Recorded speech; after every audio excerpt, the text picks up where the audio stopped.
नमस्कार, मैं हूं आपके साथ हिमानी कल्याणी। आप देख रहे हैं महाकाल टुडे। आइए नजर डालते हैं आज की कुछ खास खबरों पर।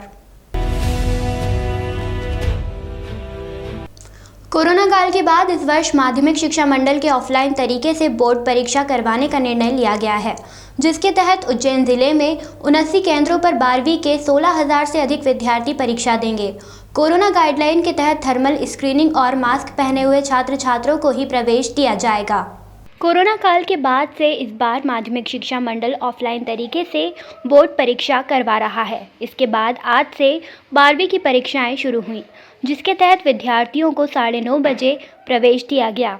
शिक्षा विभाग ने कोरोना नियमों का पालन करवाने की जिम्मेदारी प्रत्येक केंद्र प्रभारी को दी है, जो विकल्प के तौर पर केंद्र पर मास्क का इंतजाम रखेंगे।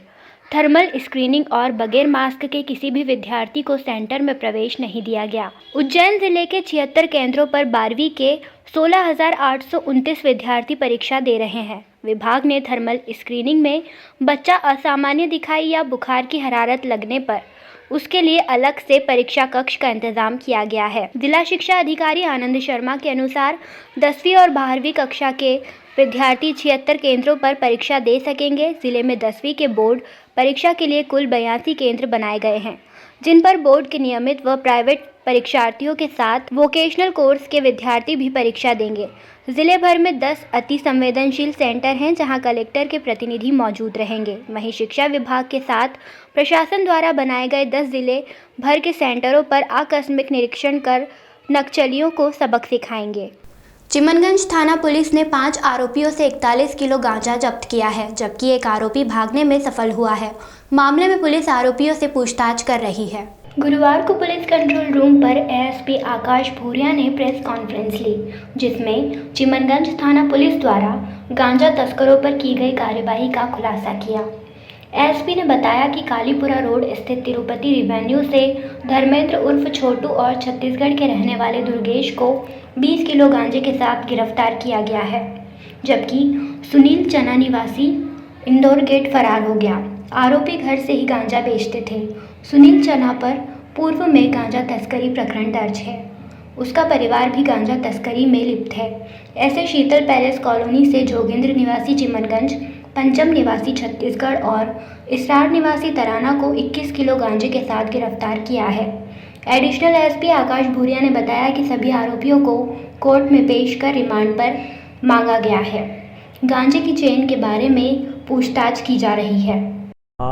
कल दिनांक 16/2/2022 को पुलिस अधीक्षक महोदय को मुखबिर से सूचना मिली थी कि कुछ लोग अवैध मादक पदार्थ गांजा बेचने की फिराक में, जिस पर से साइबर सेल और क्राइम ब्रांच की टीम, साथ ही साथ चिमनगंज थाना प्रभारी उनकी टीम के साथ में 2 स्थानों पर दबिश दी गई, जहां से अवैध मादक पदार्थ गांजा 41 किलो 380 ग्राम के लगभग जब्त किया गया है और कुल 5 आरोपी गिरफ्तार किए गए हैं, जिन्हें आज माननीय न्यायालय पेश किया जा रहा है, जहां से उनका रिमांड लिया जाएगा। एक गाड़ी भी जब्त की गई? हाँ, एक वाहन भी उनके पास से जब्त किया गया है। ये बेचने वालों के ऊपर भी कार्रवाई की गई? हाँ, अभी तो इसमें सबको कस्टडी में ले लिया है और पूछताछ की जा रही है और पूछताछ में और आगे नाम खुलासा होगा और आगे और लोगों के नाम बढ़ने की संभावना है। हायर सेकेंडरी परीक्षा की शुरुआत आज से हुई है। ऐसे में पूरे देश में चल रहे हिजाब का असर उज्जैन में भी दिखाई देने लगा है। परीक्षा के दौरान उज्जैन के शासकीय सराफा कन्या माध्यमिक विद्यालय में बड़ी संख्या में हिजाब पहुंचकर छात्राएं पहुंची। गृह मंत्री नरोत्तम मिश्रा ने पूर्व में ही कहा है कि हिजाब पर बैन नहीं है, किसी तरह का भ्रम न फैलाया जाए। उज्जैन में हायर सेकेंडरी परीक्षा की शुरुआत हो चुकी है। यहाँ गुरुवार सुबह बड़ी संख्या में विद्यार्थी परीक्षा देने पहुंचे। ऐसा ही नज़ारा महाकाल मंदिर के पीछे शासकीय सराफा कन्या महाविद्यालय में देखने को मिला।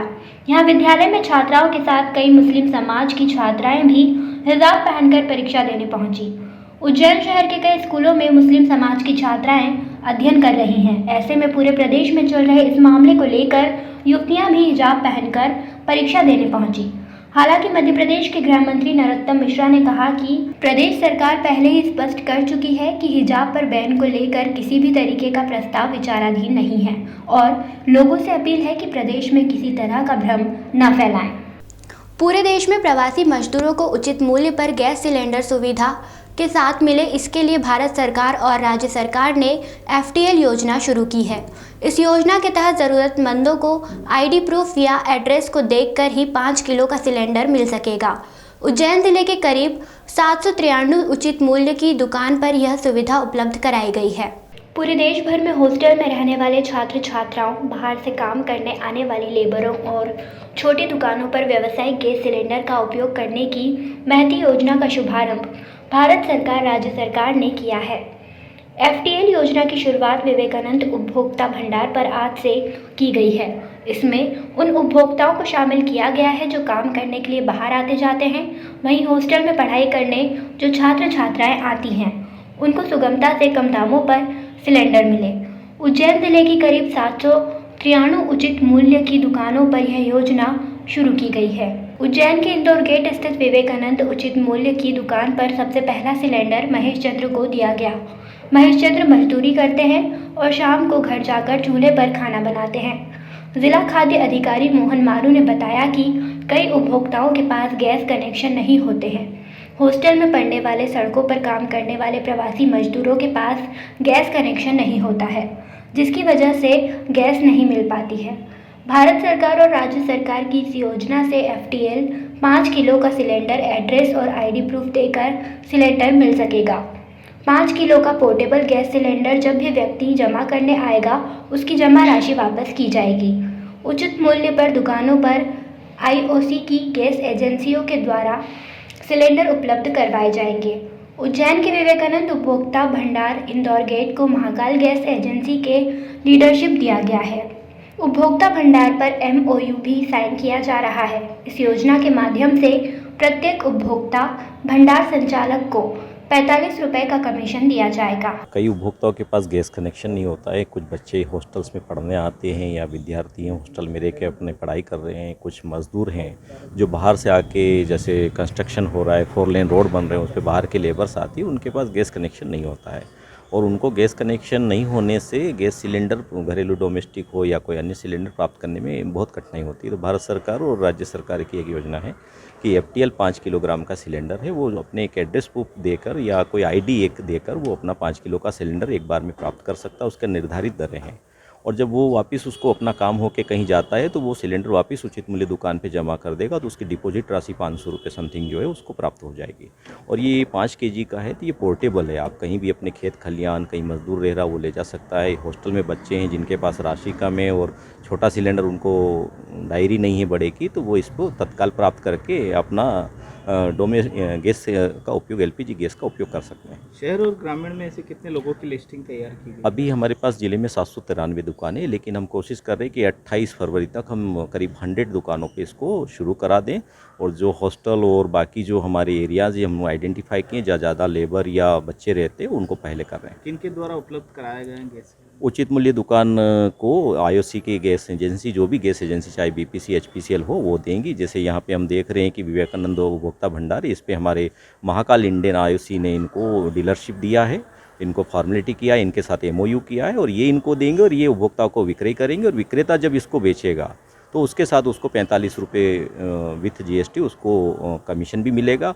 राज्य सरकार ये चाहती है कि उचित मूल्य दुकानों पे हमारी दुकानें बहुउद्देशीय भी बने और वो उचित मूल्य दुकान राशन वितरण 3-4 दिन में जब कर देता है तो वो खाली बैठता है और उसको किराया भाड़ा भी लगता है, तो उसके साथ ये मल्टीपर्पज़ कार्य भी करे तो उसको भी थोड़ी आमदनी। गैस सिलेंडर लेने आए महेश चंद्र ने बताया कि शासन की योजना अच्छी है, लेकिन इसका मूल्य कम होना चाहिए था। 580 ज़्यादा कीमत है।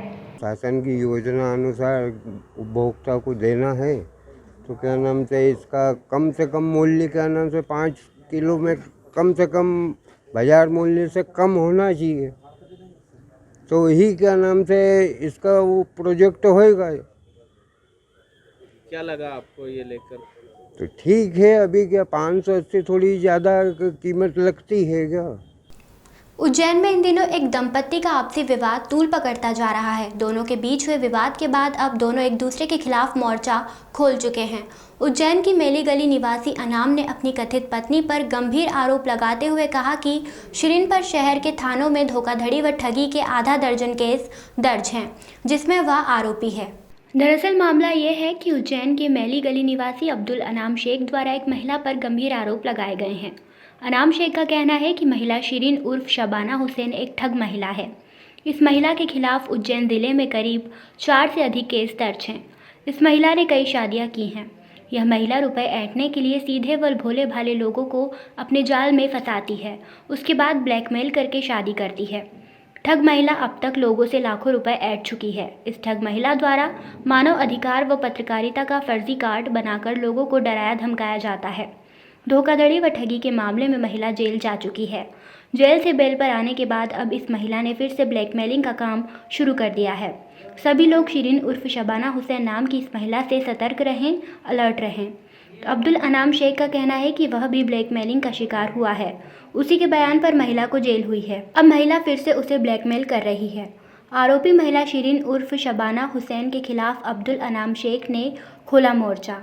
अनाम शेख ने कहा, महिला ने जेल से आने के बाद फिर से शुरू की ब्लैकमेलिंग। ये जो महिला है शिरीन उर्फ शबाना, ये एक ठग महिला है।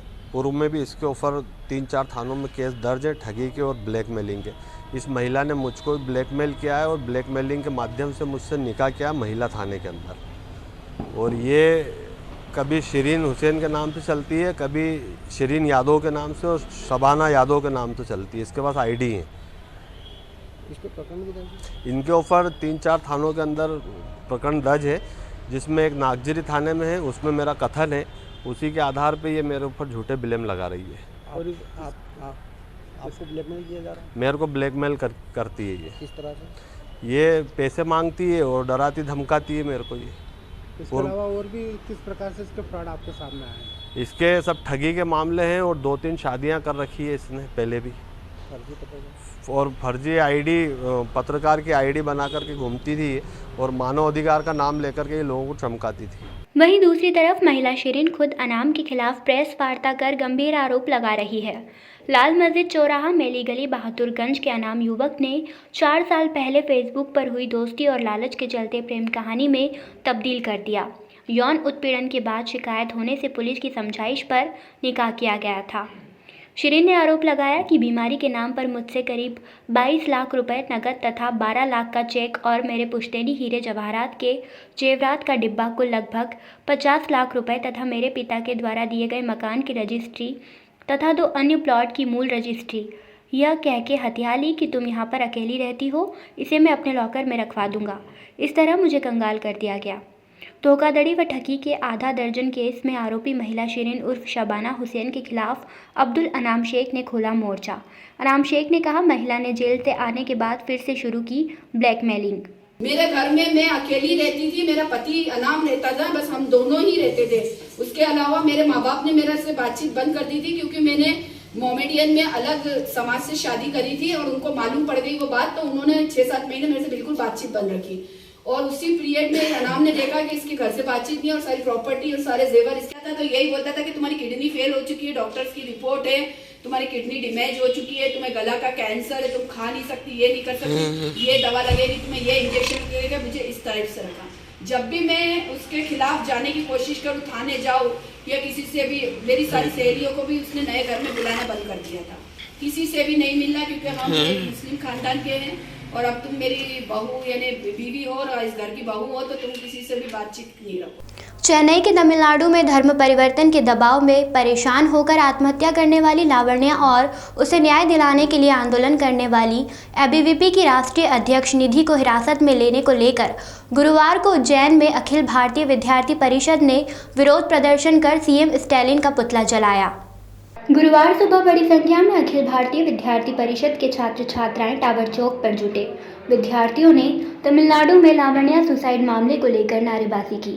विद्यार्थियों ने कहा, मुख्यमंत्री स्टालिन द्वारा लावण्या के लिए न्याय की मांग करने वाली एबीवीपी की राष्ट्रीय अध्यक्ष को न्यायिक हिरासत में भेजना निंदनीय है। जब तक लावण्या को न्याय नहीं मिलेगा, एबीवीपी का आंदोलन जारी रहेगा।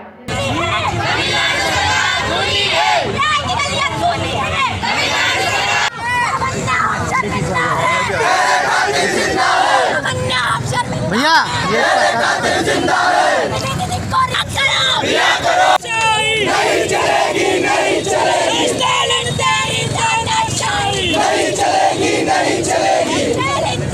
जैसा कि हम सभी सभी को ज्ञात है कि तमिलनाडु शहर के तंजावुर जिले में हमारी छोटी बहन लावण्या को धर्म परिवर्तन करने के लिए मजबूर किया गया और उससे परेशान होकर हमारी बहन लावण्या ने आत्महत्या कर ली।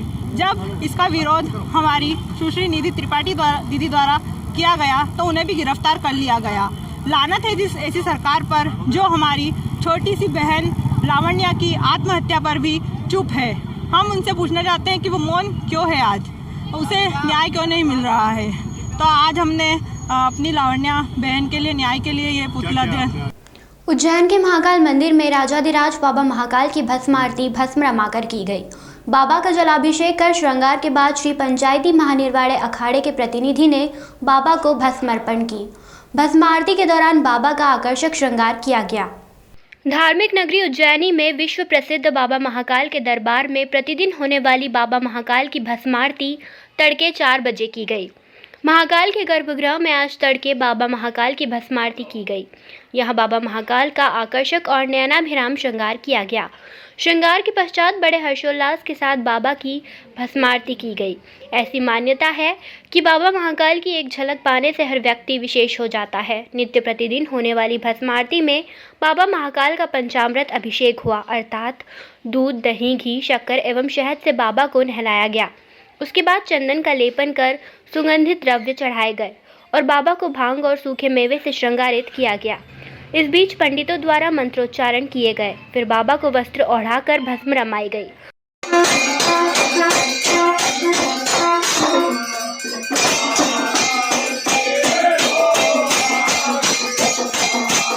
भस्मीभूत होने के बाद झांझ, मंजीरे, ढोल, नगाड़े, शंखनाद और जय महाकाल के उद्घोष के साथ बाबा की भस्म आरती की गई। आज के अंक में फिलहाल इतना ही। अगले अंक में फिर मुलाकात होगी। तब तक के लिए नमस्कार।